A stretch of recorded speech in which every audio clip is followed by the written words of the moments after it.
কিসামত 10 গ্রামে কোচবিহারের লোকসভা প্রার্থী নিশীথ প্রামাণিকের হাত ধরে তৃণমূল ছেড়ে বিজেপিতে যোগদান করলো প্রায় 100 জন সদস্য।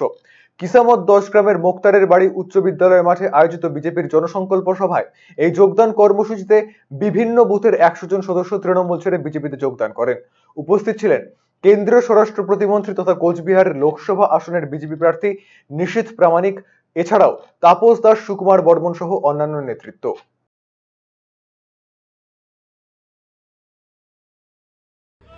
একদিকে কেন্দ্র সরকারের কর্মযজ্ঞ, আর একদিকে বাংলায় চলছে ধ্বংসের যজ্ঞ, ধ্বংসলীলা। বাংলায় এমন একজন মুখ্যমন্ত্রী, যখন বেকার শিক্ষিত যুবকরা চাকরির দাবিতে যখন মমতা বন্দ্যোপাধ্যায়ের সাথে দেখা করেন, তখন মমতা বন্দ্যোপাধ্যায় তাদেরকে সাজেশন দেয়, তাদেরকে বুদ্ধি দেয় যে তোমরা চপ ভাজো, চপ শিল্প করো। ভাবুন কতটা হাস্যকর। এর মানেটা কি?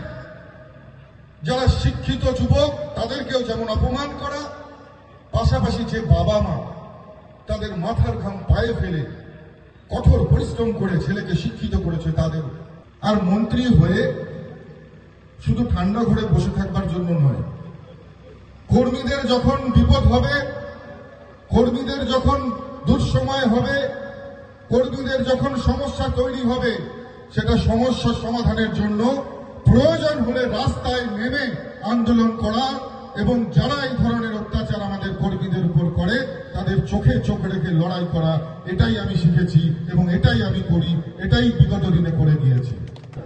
আমরা হিংসা চাই না, এবং নিশ্চিতভাবে আমাদের যে লড়াই, আমাদের লড়াইটা শান্তি প্রতিষ্ঠার লড়াই, এবং এই শান্তি প্রতিষ্ঠার লড়াইয়ে আপনাদের আশীর্বাদের প্রয়োজন। আপনারা আশীর্বাদ করবেন যাতে আপনাদেরকে যে কথা দিয়েছি যে একটা শান্তিপূর্ণ রাজনৈতিক পরিবেশ তৈরি করব, যেখানে প্রত্যেকের সম্মান থাকবে, যেখানে মায়েদের সম্মান থাকবে, যেখানে যারা যুবক তাদের কর্মসংস্থানের ব্যবস্থা থাকবে, যারা শিক্ষিত তাদেরকে অসম্মানিত হতে হবে না।